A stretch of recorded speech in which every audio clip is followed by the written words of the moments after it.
Welcome to The Explainer. Today we are tackling a massive topic, one of the most entrenched and complex conflicts in the world, the Israeli-Palestinian conflict. So, let's dive right in. So, how on earth did we get here? I mean, to really get a grip on what's happening today, you absolutely have to look back at how it all began. And really, it boils down to three things: land, identity, and this incredibly powerful human need for a place to call your own. At its most basic level, you can think of it like this. It's a story of two different groups of people, two national movements, who both see the very same piece of land as their rightful home. You have the Israelis, driven by the dream of Zionism to create a Jewish nation-state. And at the same time, you have the Palestinians, an Arab people who are also fighting for their own national home, right there, in the same spot. All right, let's rewind the clock. We're going back about 100 years to a time when empires were crumbling and new ideas of nationhood were starting to take shape. And one of these powerful new ideas was Zionism. It was a political movement that really got going in Europe in the late 19th century. And its goal was pretty straightforward: to establish a Jewish state, a national home for the Jewish people in the land they considered their ancient historical homeland. Okay, so things really start to heat up when big global powers get involved. First, you've got Britain in 1917 with something called the Balfour Declaration, basically promising to support a national home for the Jewish people in Palestine. Fast forward to the 1920s, the British are officially in charge and Jewish immigration starts to pick up speed. Well, as you can imagine, this led to major tensions, eventually exploding into the Arab Revolt. The whole thing builds and builds until 1947, when the newly formed United Nations steps in and says, okay, let's just split the land into two states, one for Arabs, one for Jews. And this was a massive turning point. The Zionist leadership said, yes, we'll take it. But the Palestinian Arabs and the surrounding Arab nations said, absolutely not. And just like that, the plan to create two states instead kicked off a civil war, with everyone fighting to control the future of the land. And that civil war leads us right into the first full-blown war, a moment that completely redrew the map and created a massive human crisis that, honestly, is still at the heart of the conflict today. So on May 14th, 1948, the State of Israel declares its independence. The very next day, armies from neighboring Arab countries invade, and it becomes an all-out war. When the dust settled, Israel was established, but it controlled more territory than the UN plan had laid out. The rest was divided up. The West Bank was now controlled by Jordan and the Gaza Strip by Egypt. But the biggest story of this war, really, is the human cost. Think about this number: 750,000.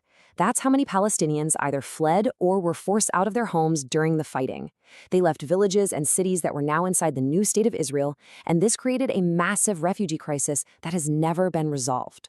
And that refugee crisis gave birth to one of the most difficult, most emotional issues in the entire conflict: the right of return. It's a principle backed by a UN resolution that says those refugees and their children and their grandchildren have a right to go back to the homes and lands they lost in 1948. For Palestinians, it's a core demand. For Israelis, it's seen as an existential threat. It's a massive point of disagreement. All right, fast forward about 2 decades. Just when you think the map is set, another war comes along and completely changes the game all over again. This one really sets the stage for the conflict as we know it now. And it was called the Six-Day War for a reason. It was incredibly fast. In June of 1967, Israel captured the West Bank and East Jerusalem from Jordan and the Gaza Strip from Egypt. This marked the beginning of a military occupation of these areas, the very same territories that are the focus of almost every single peace talk you hear about. And right after that war, something new started to happen. Israel began building civilian communities, towns and cities on that land it had just occupied. We call them settlements. And today, you have about 700,000 Israeli settlers living in the West Bank and East Jerusalem. As you can guess, this is a huge, huge source of tension. And it's not just a point of tension, it's a major legal dispute.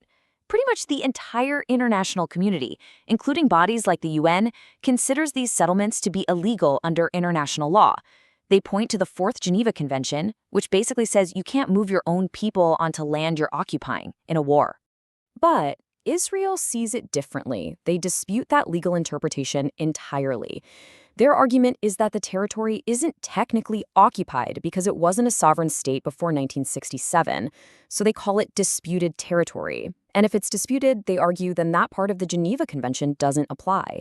So you have this fundamental black and white legal disagreement that makes finding peace, well, incredibly difficult.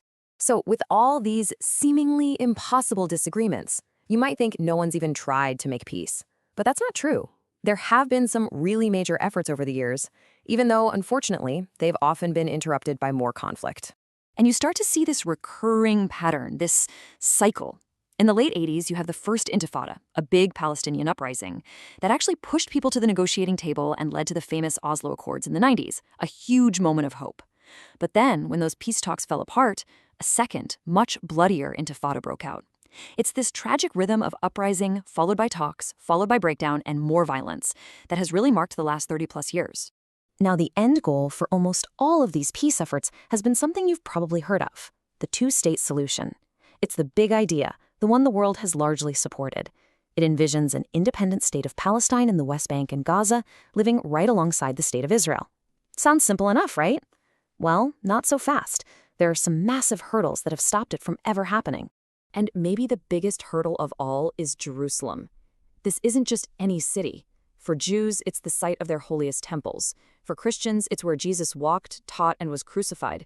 For Muslims, it's the site of the Prophet Muhammad's sacred night journey and home to the Al-Aqsa Mosque. How do you draw a line through a city that holds that much spiritual weight for that many people? It's an unbelievably complex problem. And that brings us right up to today, where frankly the road ahead looks more confusing and blocked than ever before. When you look at the situation now, a few key things stand out.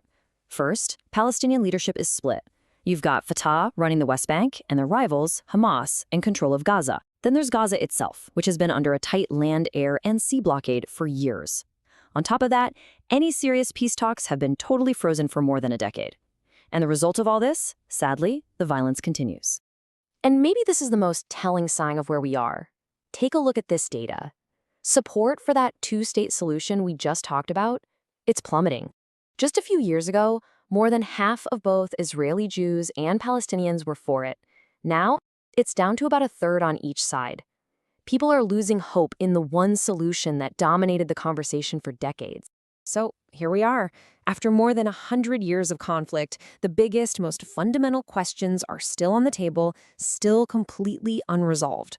Borders, settlements, the fate of the refugees, the status of Jerusalem, none of it has been solved. And that leaves us with the big, unsettling question. With the peace process dead in the water and all these core problems looking more impossible to solve than ever, what happens next? What does the future actually look like for both Israelis and Palestinians? There's no easy answer, but it's a question that will shape millions of lives and the future of the entire Middle East.